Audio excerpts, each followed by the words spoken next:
surrendering personal desires for God's greater plan. From the time he was a child, Justus had one dream: to become a professional athlete. He lived and breathed soccer, spending hours every day practicing, training, and perfecting his skills. His hard work paid off when he earned a spot on his university's top team. Scouts began to notice him, and soon, he was on the path to going professional. This was all he had ever wanted. He saw himself playing in massive stadiums, signing endorsement deals, and making a name for himself. His parents, friends, and coaches were all rooting for him. But one evening, after an intense practice session, he felt a quiet stirring in his heart.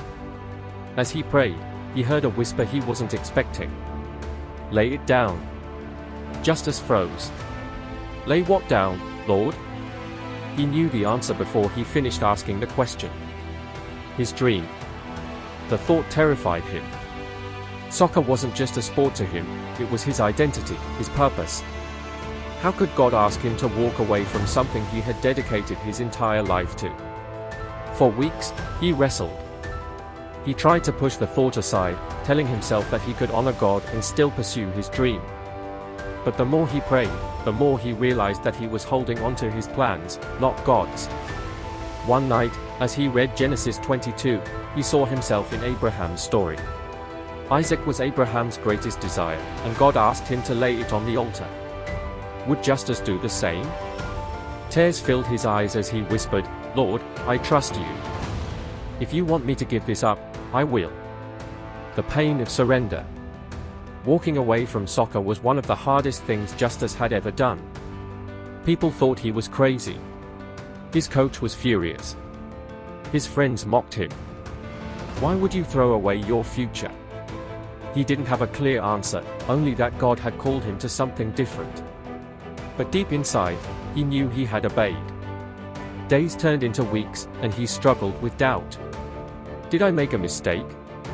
What if I never find another passion? Yet, in the silence, he felt God's presence in a way he never had before. He wasn't just giving up his dream, he was making room for God's greater purpose. A greater reward. Months later, an opportunity arose that Justus never saw coming.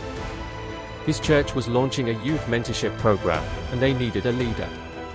With his background in sports, he was invited to mentor at-risk kids, helping them grow, not just as athletes, but in their faith. As he poured into those young lives, something amazing happened. He felt more fulfilled than he ever had chasing his own dream. His impact was deeper than winning trophies, it was shaping souls. Then, one day, a ministry leader approached him. "Justus, have you ever considered coaching? We're starting a global sports ministry, using athletics to spread the gospel. We need someone like you." Tears filled Justus's eyes. God hadn't taken his love for soccer, he had simply redirected it for something greater. Today, Justus travels the world, using sports as a tool to share Christ. He has impacted thousands of young athletes, leading many to Jesus. His dream had been small compared to what God had planned. Lessons from Justus's story, and Abraham's. 1. Surrender doesn't mean loss, it means trust. God asked Justus to lay down his dream, but only so he could give him something better. 2. God's plan is always greater. If Justus had pursued his own dream, he would have had a career. Instead, he found a calling. 3. Obedience unlocks purpose. Justus didn't understand why God asked him to give up soccer, but when he obeyed, he discovered his true purpose. We all have personal desires, dreams we've nurtured for years. But sometimes, God asks us to surrender them, not to take them away, but to give us something greater. Like Abraham, like Justus, will you trust God with your desires?